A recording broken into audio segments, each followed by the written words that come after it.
गुज़िश्ता हफ्ते किसान मददगार हेल्पलाइन पर मौसूल होने वाले 5 अहम सवालात। कपास की फसल में सफ़ेद मक्खी और तीले का कंट्रोल कैसे मुमकिन है? कपास की फसल में सफ़ेद मक्खी और तीले के कंट्रोल के लिए मंदरजा ज़ैल ज़ेरों का इस्तेमाल करें। कॉन्सेप्ट सुपर 13.5 SE फ्लोनेकामेड पायरोप्रोक्सिफेन 400 मिलीलीटर फी एकड़ इस्तेमाल करें, या एवमेक्टिन 1.2% या फ्लोनेकामेड 9.5% 400 ग्राम फी एकड़ इस्तेमाल करें।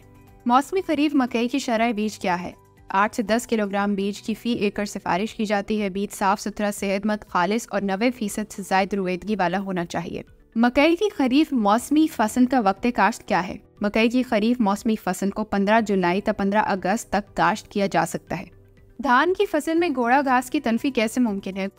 घोड़ा घास एक सख्त जान जड़ी बूटी है और इसमें बहुत सारी जड़ी बूटी मार जहरों के खिलाफ मुदाफ़त भी आ गई है। इसको तल्फ करने के लिए 25 से 30 दिन के अंदर अंदर मिटामीफॉस 10 AC 500 millilitre 800 millilitre bio enhancer फी एकड़ के हिसाब से इस्तेमाल करें। धान की फसल में बोरॉन का इस्तेमाल कितना ज़रूरी है?